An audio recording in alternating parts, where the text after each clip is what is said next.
Hey there, it's Nick. And it's Leah. Real quick thing before we get going. Please subscribe to our show and follow it. In whatever platform you're listening to us on. Yes, whatever app you're using right now, there's probably a plus button or a little bell or it says subscribe. Well, tap that, please. Just a quick little, and it makes such a big difference for us. We would really appreciate it. We really would. So please do that, and thank you. Thank you. And now, let's start the show. Yay!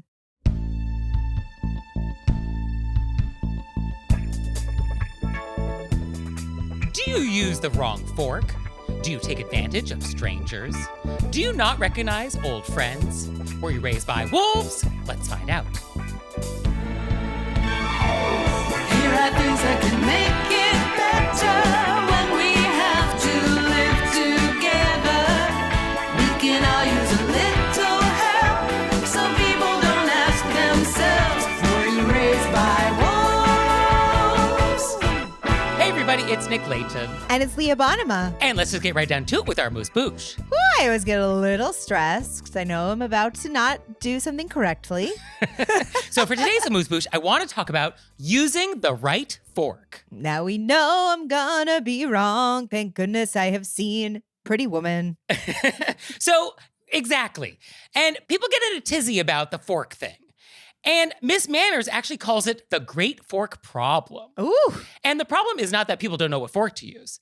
She says the problem is that people use this thing as proof that etiquette is, quote, a deliberate booby trap set by the snobbish to catch the unsuspecting, which then makes people feel like they can ridicule the entire topic of etiquette. I like that very much because I do feel like it is that area in etiquette where you're like, oh, this is to make me feel bad about myself. Right. And also like, oh, it's complicated, it's arbitrary, which means all of etiquette is arbitrary and doesn't apply to our modern lives. And like, why should we care?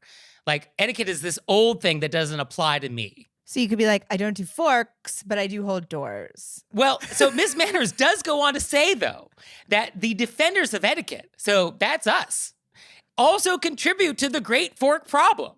Because we often do say, and use it as an example, that manners is about being considerate of others and not what fork to use. And so, like, we're guilty of sort of perpetuating the great fork problem. I literally just said that. I said, I don't care what fork you use, just hold the door. Right, yeah. So, I mean, amazing that Miss Manners has called us out. But also, or maybe we just genuinely disagree with Miss Manners. Well, which we're allowed to do. There have been times when we have done this. But I think she does make a good point that the fork thing is a little silly. Oh, no, but that's what I'm saying. It's silly. Well, no, throwing up your hands and saying like, oh, forks are complicated. We don't know what fork to use. That's the silly thing because forks actually are not complicated at all. And so today, I just want to explain what fork to use. Okay. So, Leah, do you know what fork to use? Do you know what the rule is? Yes. Okay, which fork do we use? I'm going to work out to in. Yeah, bingo. That's the whole thing. Yes, you always just use the fork that's the farthest from the side of the plate. That's it. That's the whole thing. Why this became a thing, I don't know. But like, that's it. That's like the entire thing. And in general, the whole point of having things on the table is to give diners the things that they need to eat with to make a minimal amount of mess in the order in which they will need them. And so that's why we go outside in, because we just are always using the outermost thing. And you just set it in order. That's it. I mean, it makes logical sense. And the reason why forks are on the left and spoons and knives are on the right is that those are the sides in which we would be grabbing them if we're right-handed and we're dining continental. Like, we would use the fork in the left hand and the knife goes in the right hand. And like, oh, all the forks are already there on the side that I need them. And so, like, that makes sense. Sure. And you don't have things on the table that we're not going to use. So, like, if you're not having oysters tonight, there's not going to be an oyster fork. And like, oh, what do we do about the soup? What do we eat with? Well, you use the spoon. And actually, Miss Manners says, you use the spoon, dummy. She actually says dummy. She actually says dummy. Yes. And there might be a fish course, a meat course, a salad course, and each one of those will be in the right order. And it'll just be the farthest one out. And if there's more courses than that, then that will be brought out with that course. You will never see more than 3 forks or 3 knives or 3 spoons out at one time. Well, it would just be also so long. Your place setting would be, we'd have to get rid of place settings at the table. Well, you actually do see ridiculous photos circulating on the internet, which is like, oh, this is formal dining. And it has 9,000 forks all lined up. And it's sort of like, that's not a thing. It's not a thing. No one actually sets a table this way. I mean, as a longtime cater waiter, I definitely never set a table that way. Good. Well, then you're doing it right. and actually, in very strict formal service, the dessert fork and spoon, that's going to come with the dessert at the end. So that's not even going to be on the table. So we don't even have to worry about that. No, I love it when that dessert fork comes with that dessert. You're like, here we go. Right. After the finger bowls, of course. Oh, of course. Of course. And let's talk about some troubleshooting. So, did you use the wrong fork for your fish? Well, is it going to kill you to eat a salad with a fish fork? No, you're not going to die. And probably no one's going to notice. And so, whatever. Well, that's what I'm saying. And also, I was like, oh my goodness, did you just use your fish fork on the salad? I'm no longer your friend and I'm going to talk about you. That's where I think it's silly. That's where I'm like, well, whoever thinks that way, they need to see themselves out. They're missing the manners part. Well, we would never call them out, but you're welcome to tell me privately about what happened. But let's not end a friendship over it. But yeah, let's gossip. Yeah. Let's gossip that she used her salad on her fish. Honestly, I would not even notice. Actually, I was at a wedding once where apparently the forks were in the wrong order, or the forks actually I think were on the right side of the plate, not the left. It didn't hit my radar at all. It was just like, oh, we're just having a nice time. Like, who cares?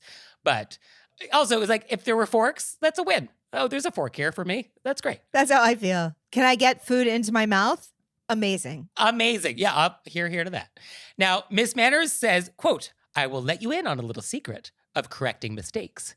If you promise not to tell anyone she said so, lick clean the wrong fork you have just used and slip it back onto the tablecloth while no one is looking. I think that's really the story of my whole life. Yeah, I'm including that because I thought that would resonate for you. You are absolutely correct. That resonates deeply. But just to summarize, let's not talk about etiquette as being related to what fork to use. I think let's just end that now. It's not a topic. Let's end the great fork problem here. Okay. Okay. I don't know if you sound convinced. No, I don't think I do think we're working out to in is very clear. Yes, it is not complicated. I do understand why people feel like somehow it's not about them. And so they get anxious. Yes, I can see that if you didn't know this simple rule, that maybe there would be some anxiety, but here we are. And you feel like everybody's going to think you're an imposter and you don't, and you have a My Fair Lady situation. I get it. Yeah, no, I get it. But I mean, I think we now have resolved it because the rules are very easy. Now, setting a table as a host, okay, more to talk about, and there would be some do's and don'ts we might get into. Fine. But as a guest, just use what you got on the table, outside in, whatever that is, and you're good. And then lick it clean if you use the wrong one, or unless it's your neighbors, and then don't do that. Okay. All right. I don't think Ms. Manders anticipated that. But you're like, is Leah licking? It's a good tip. Licking clean her neighbor's forks? And then giving it back? And then giving it back? Okay. Simple, easy, great. It's solved. Solved. Yes. The great fork problem has ended. I can't believe that she said dummy. Right? I mean, a bold move. Would we even say that she's rude? I feel like that's a little rude. I would say hurtful. It's a little provocative. It's provocative. But to her credit, I think this really does make her very upset, this fork problem. And so I think there's just a lot of built up anger here. And I think this is how it manifests in calling people. She's a little passionate by calling people dumb. Yeah. I mean, that's her strategy. I don't agree with it, but we all got to put it somewhere. Isn't that just so her? Call back. Nicely done. Thank you.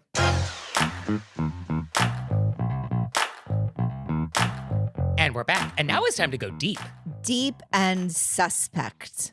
That's right. So for today's question of etiquette, I want to talk about scams.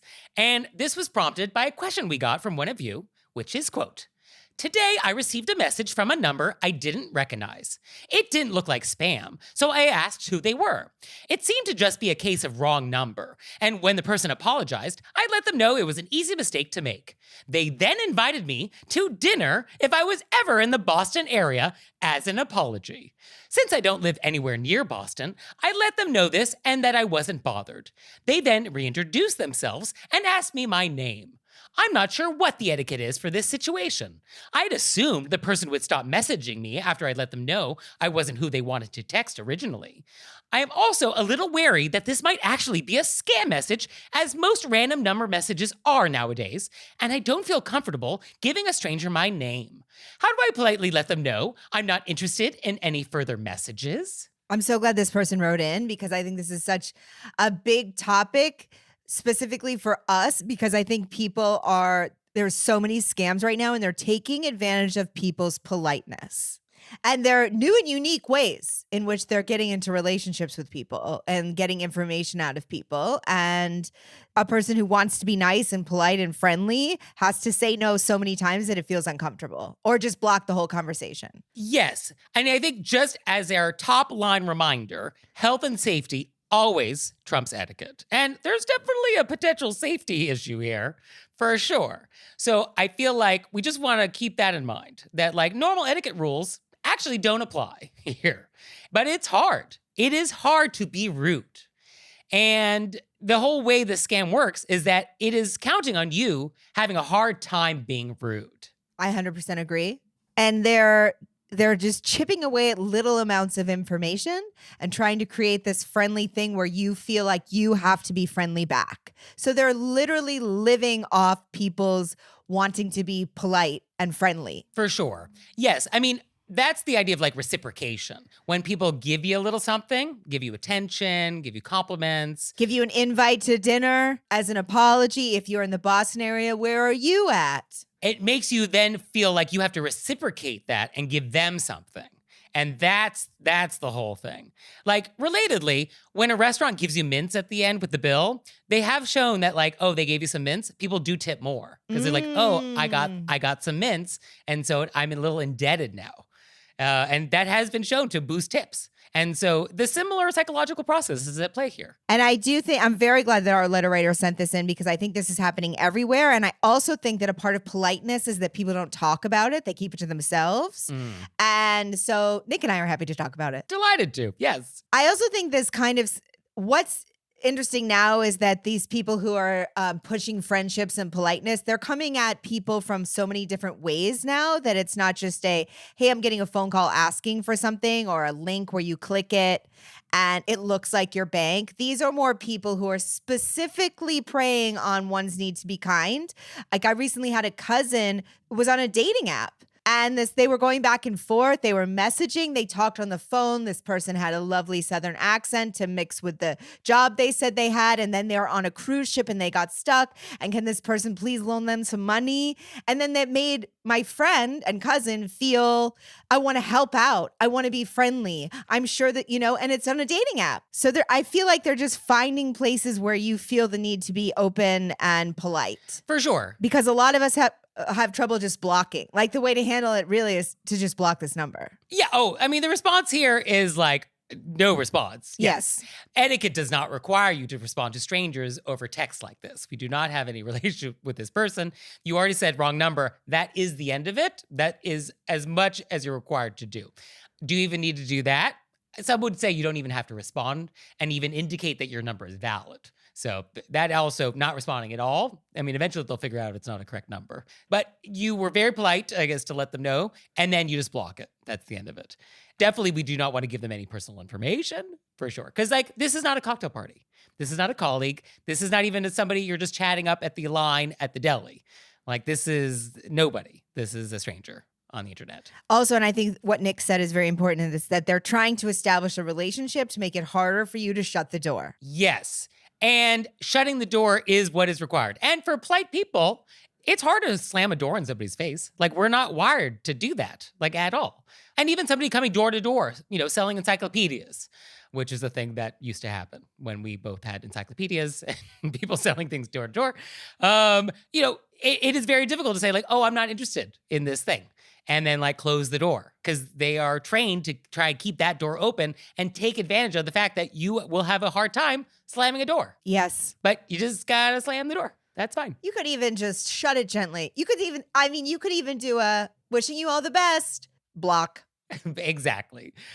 So I think we just need to be mindful. We just need to be mindful that there are people out there who are trying to take advantage of your niceness and your politeness and your good etiquette, your good manners. And it's unfortunate, but nothing we could do about it other than to know it's happening and nip it in the bud. I think we can just block them, or we can say, no, thank you, block. Yeah, that's it. But I think we block at the end of the day. No further engagement. Yeah, let's not go down that road any further. And now it's time for an intermezzo. Intermezzo. So this episode is brought to you by EveryPlate. So Leah, what is EveryPlate? EveryPlate is America's best value meal kit. That's right. Are you balancing your busy to-do list this fall? Get EveryPlate and take back your time with fewer trips to the grocery store and meals ready in 6 simple steps. This week, I made honey sriracha fried chicken with mashed sweet potatoes. Oh. You know I love a sweet potato. And zucchini. Okay, and how was it? How hard was it? Oh, it wasn't hard. They even have pictures of everything. Like they'll be like, this is the zucchini. So even somebody like myself can follow along. And how did it turn out? Oh, it was great. And it's so nice to have a meal. You know, it felt like a real meal. So you can get started with EveryPlate for just $1.49 per meal by going to everyplate.com/podcast and entering code 49wolves. That's everyplate.com/podcast and entering code 49wolves. And now it's time for an intermezzo. Intermezzo. So this episode is brought to you by Highland Titles. So Leah, what is Highland Titles? Highland Titles sells gift-sized plots of land from the Scottish Highlands for as little as $30. And the really cool part is, I'm getting this for everybody, is that if you have a plot of land, you are then a lord or a lady. So if you want to be officially called a lord or lady, this is your chance. This is how you could beat the system. I think this is a really fun holiday present. What did you get for the holidays? Oh, I became a lady of the Glen. And online, they have a bunch of different packages. You could get a plot of land for $30 and become a lady. Oh, if it was that easy. Oh, if it was that easy to become a lady. Well, at least you get the title. So visit highlandtitles.com and buy the amazing gift of Scottish land. With more than 15,000 5-star reviews, it's sure to delight. And if your friends and family follow the correct etiquette, they will have to address you as Laird, Lord, or Lady of the Glen. So that's highlandtitles.com. And we're back. And now it's time to take some questions from you all in the wilderness. Ow! So our first question is, quote, I'm sitting in a restaurant having dinner with my husband, and the strangest thing has happened, and I don't know what to do. I was just walking to the bathroom, and I passed a table, and I saw an old friend of mine who had moved away from the area a few months ago. This is a woman I've known for 20 years, and we're really good friends. When I saw her, I was really surprised. I leaned over to her, and I put my hand on her shoulder, and I said, "Hey, Lisa," with a huge smile on my face. I expected her to look at me and say, "Hi," and maybe jump up and give me a hug. But she just looked at me and said nothing. Then she looked at her dinner companions, and so I looked at her dinner companions, and I smiled, and I said hi to them, and then I looked back at her. She still said nothing, and it got awkward very quickly. I then said, "Well, I'll see you later," and I walked away. What is happening? I don't know what to do. Should I write her an email and ask her what happened? Should I do nothing and just consider that she is not my friend anymore?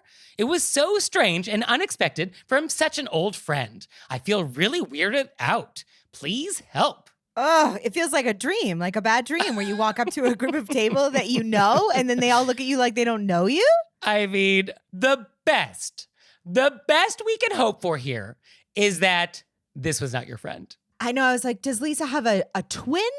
Maybe she has a doppelganger somewhere? Because this seems wild. Although, I mean, what are the chances that a woman who you've known for 20 years, who used to live in this area, is at a restaurant in your area and is like not the same woman, and you just are so confused. And you were so close to her, you had your hand on her shoulder, so you got a good look at her. I mean, there's no way that our letter writer is wrong and it's somebody else. I think we're just really hoping it's somebody else because this is that's so... the only thing that makes sense. Because otherwise, what is Lisa's problem? I mean, I can see how this would keep a person up at night because you were like, This is what disturbing. It's disturbing. Because also, it is your worst nightmare to go up to a stranger and like a table of people and like actually make that mistake. And I could see how that would like be crushing. It was like, oh, did I just make a fool of myself in front of strangers? Or you're like, am I not who I think I am? Did the whole world just change on its axis? Or what did I do to Lisa who hates me now?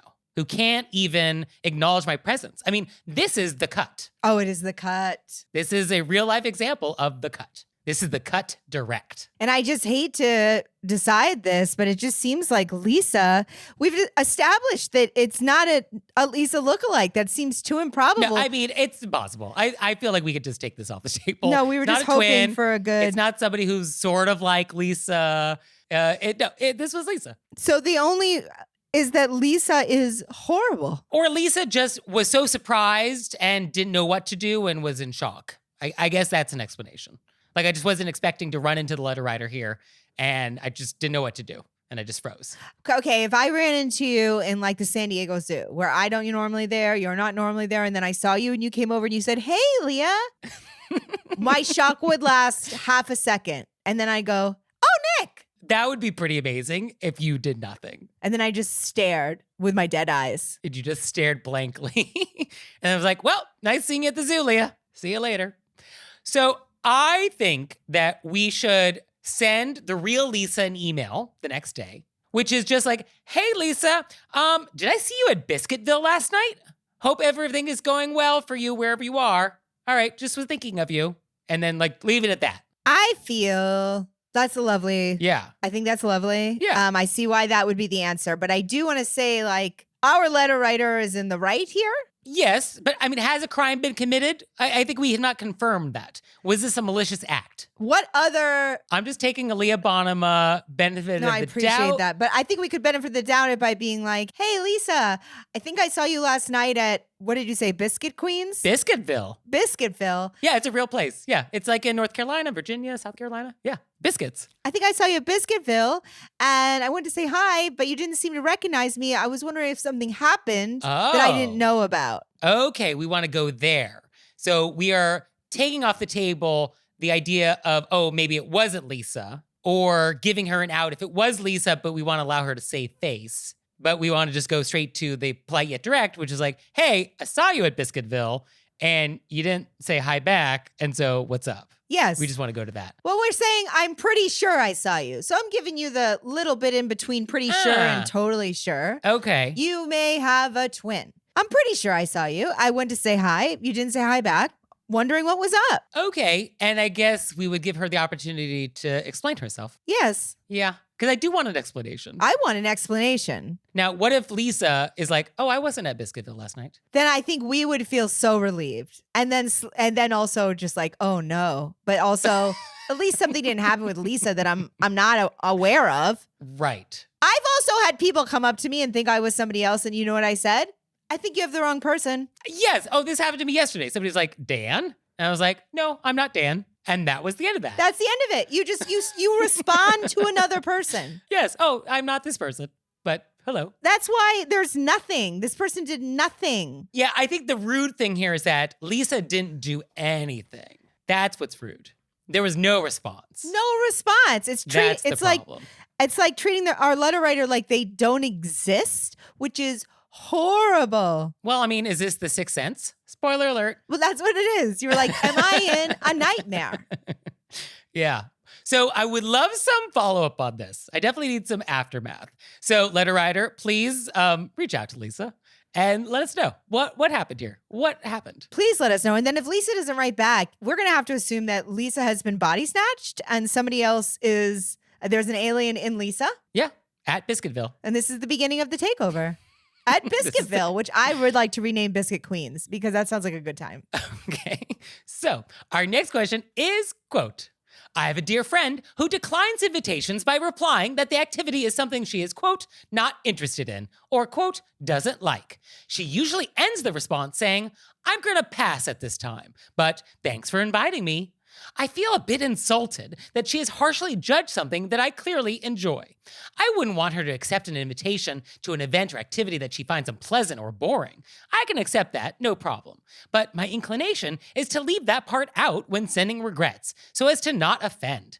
Am I being too sensitive that my friend does not edit her responses in this way? I will say, I know people who all say, hey, I'm going to this Lord of the Rings marathon. Mm-hmm. You know, I love it. Do you want to come? And then I have friends who go, I hate Lord of the Rings. Okay. You're like, I'm not sure if you needed to Yeah. take a poo-poo parade all over something I love. You could have just been like, oh, thanks so much for the invite, but I can't go. I get that Yes. being like, why did you have to just say how much you disliked this thing that I clearly like? Yes, the general etiquette rule is that when we decline invitations, we do not give excuses or explanations. We're just like, unfortunately, I can't make it, but thank you so much for thinking of me. And that's it. And we just leave it at that. And then if I was a person who was like, oh, but why aren't you coming? And then I didn't respect their response, then I think that person can be like, you know, I don't like it.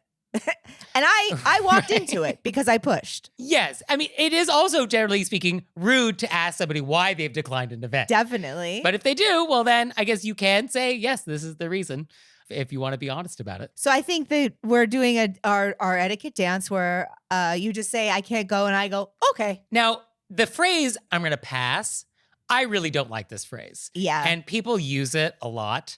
And I don't like it professionally. I mean, in the entertainment biz, I have heard pass many times. And I don't love it. I don't love hearing it, that like somebody's not interested in my project. And it's like, oh, we're going to pass. I was like, oh, there are so many other ways to say that. Well, they also say, I'm going to pass at this time because I think they think they're leaving it open.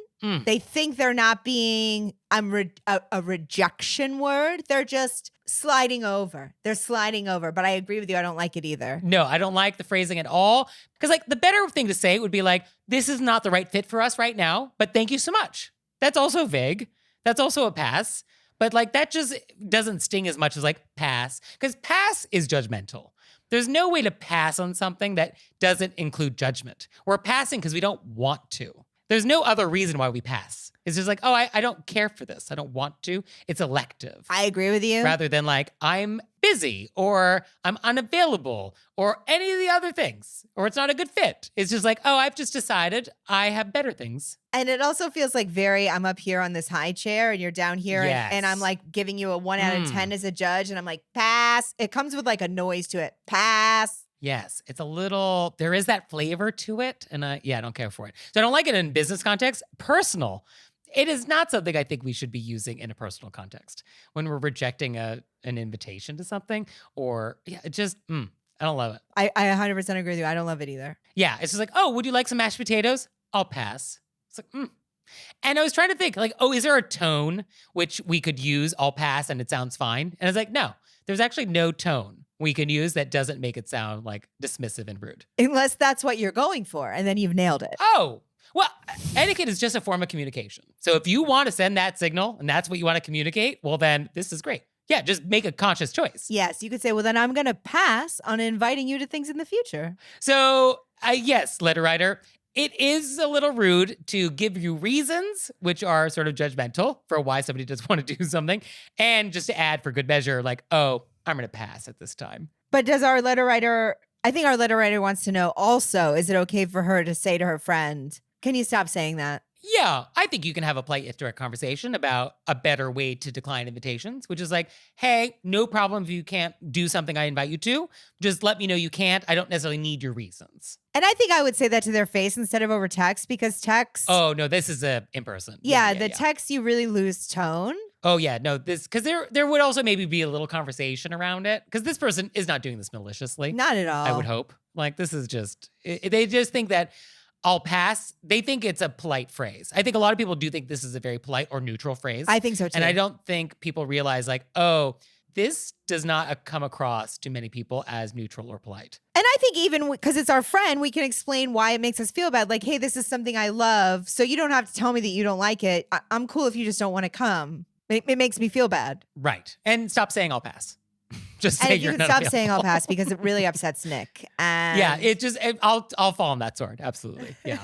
Yeah. Don't talk in elevators and just don't pass. Okay. Those are my only 2 requests in the world. I mean, are they your only 2, Nick? That's it. That's it, Leah. Just those 2. And stop cutting your nails on the subway Oh, or anywhere. or anywhere ever. Yeah. Right. Yeah. And also stop using your cell phone in places they don't belong. But that's it. Stop eating food in theaters. Yeah.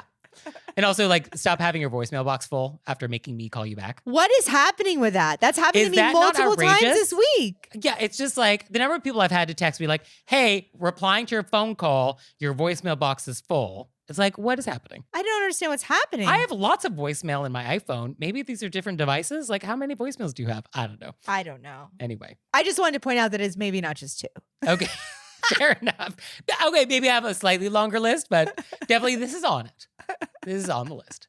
So, do you have things for the list? Let us know. You can let us know through our website, wereraisedbywolves.com, or you can leave us a voicemail or send us a text message, 267-CALL-RBW. And now it's time for Intermezzo. Intermezzo. So, as you know, we're going to be doing our first live show ever in November in New York City. And so for the show, we want your questions that we can ask each other and our illustrious guests. We're so excited to be a part of the New York Comedy Festival, and so we want you to send us your wildest questions. Yes, dial them up a bit. Yes, take them to 11. And we're going to answer them live on stage. Yeah, so send them to ask@wereraisedbywolves.com or through our website, wereraisedbywolves.com, and we will put them in the hopper. In the hopper. And thank you. Thank you so much. My name is Kim Gravel, and my mission is to empower women of all ages to be more confident, more successful, and even happier. And the Kim Gravel Show may have my name on it, y'all, but this is all about you. So if you're ready, join the thousands of people each week who've decided to stop making excuses and level up their lives together with me and take the next step in their journey. To join us, just search for the Kim Gravel Show wherever you get your podcast. Love to see you there.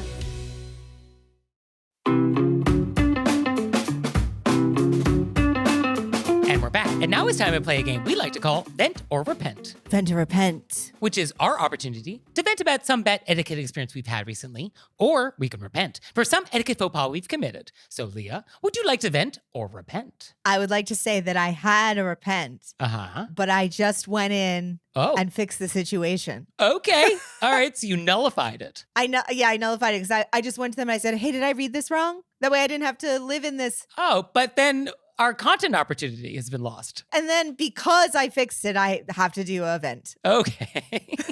All right, so what's happened? So yet again on a plane, here we are back on an airplane. Here we are. Some people on Instagram may have seen this photo. I'm in my seat. Mm-hmm. So the person behind me was very tall, which I can imagine they're super uncomfortable. So I wasn't really bothered. Their legs past me. I'm on the aisle seat. So how I have to get out, I have to Wait. get over their legs. They're so tall Yes. that they're going from their seat behind you. Yes. And their legs are extending past your seat. Yes. And blocking part of the aisle that you need. Yes. Wow, they are tall. They're very tall. And I can Okay. imagine that it's hard to travel. So For sure. and they were very aware of moving their feet. So that's fine.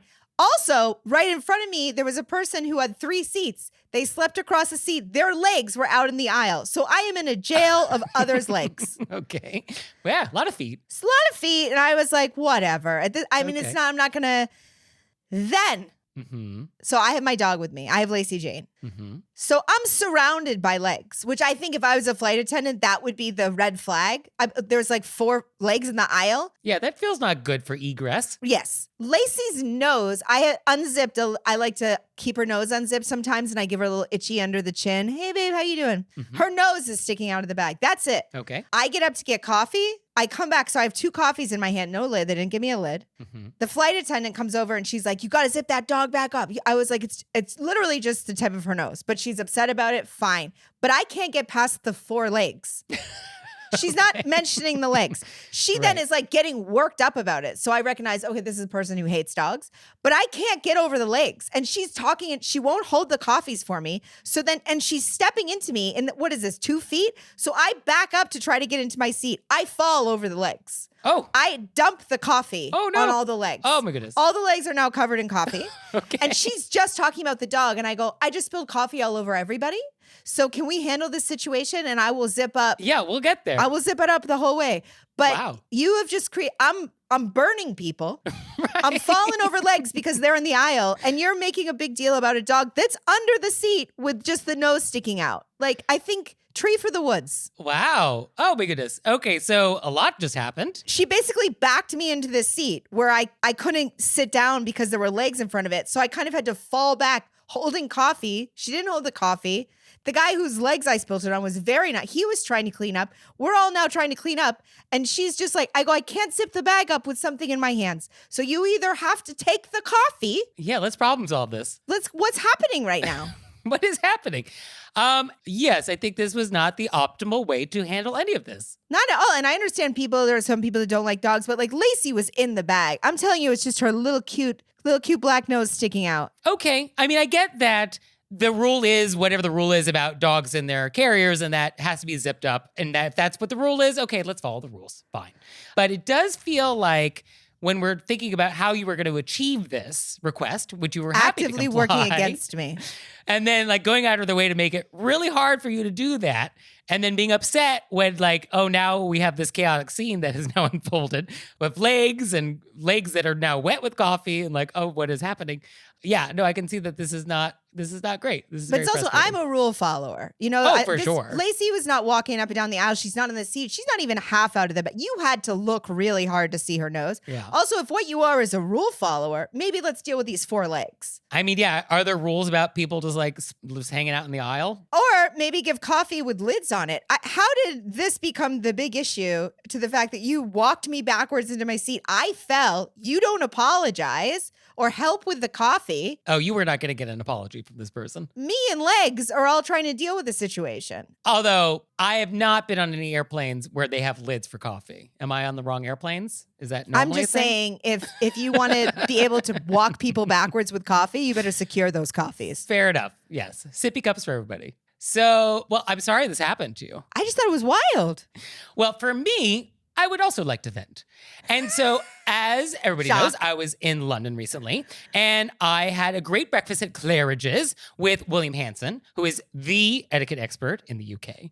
And as we're enjoying our nice breakfast, there is a woman who is on her phone the entire time, yelling loudly to some financial institution about some banking problem. Oh, wow. And this woman is like 2 feet away.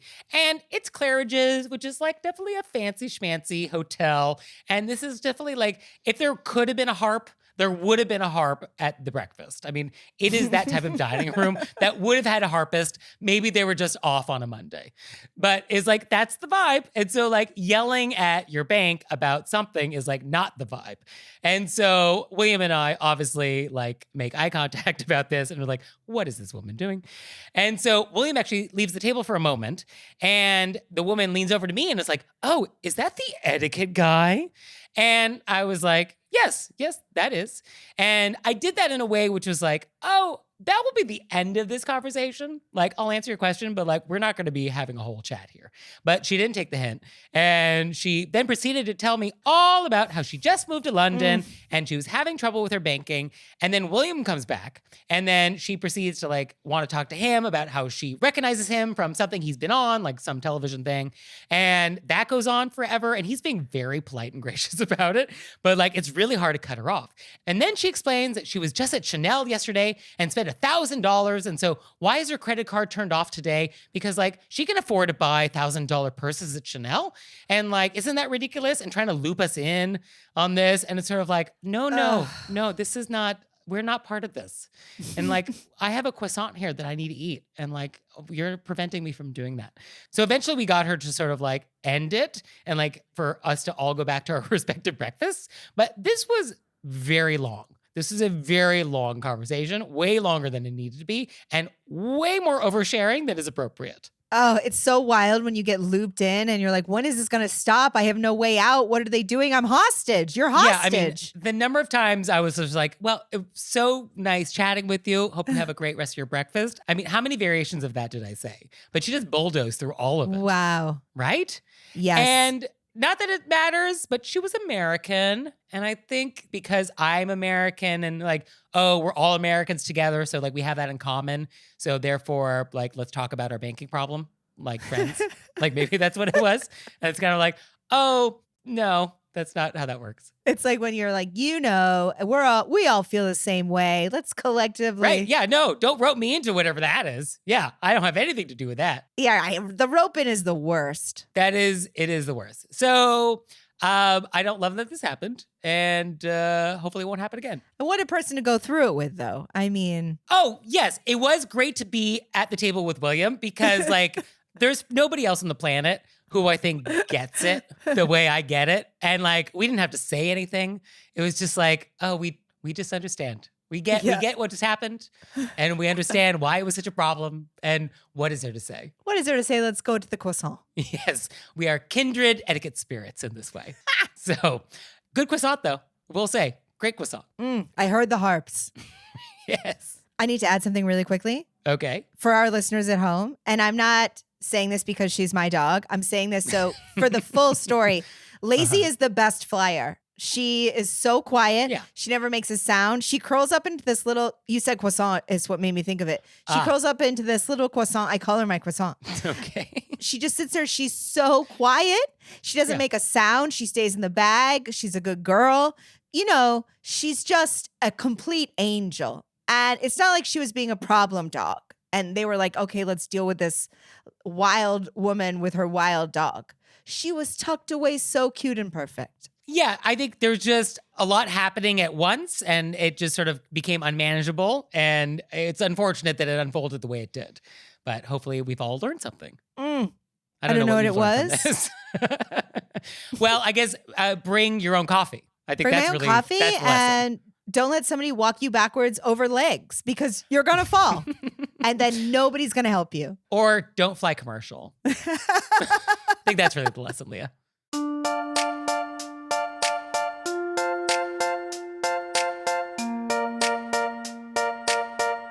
So, Leah, what have we learned? I learned that I'm never going to use the phrase, I'm going to pass on that. Not with me. Not with you. Right. Thank you. And I learned that you didn't know what Biscuitville was. I definitely did not. And I'm probably going to continue to refer to it as, and no disrespect to Biscuitville, Biscuit Queens just really sits nicely in my mouth. I mean, so do the biscuits. Well, thank you, Leah. Thank you, Nick. And thanks you out there for listening. I'd send you a handwritten note in my custom stationery if I could. He would. So for your homework this week, we have a new thing, etiquettecrime.com, where if you are a victim or a witness to an etiquette crime out there, just go to etiquettecrime.com and file a report. I think it's such a fun idea. Yay, Nick. Yeah. And that people can, I'm filing a report on this. Oh my goodness. Oh, it's great. People are already sending us reports. They're the best. So please send those in and we'll see you next time. May I just say, I imagine that when we read them, we have like a traffic hat on or some sort of an outfit where we are etiquette crime. Maybe like I imagine like a British, they have those. Oh, no, a trench coat. Oh, yeah. We're etiquette crime detectives. Oh, we're yeah, not even on Columbo. the Yeah. Just one more thing, ma'am. I own that jacket, so I'm in. You're ready to roll. I'm ready to roll. Okay, that's what we're doing. So etiquettecrime.com, and we'll see you next time. Bye. Bye.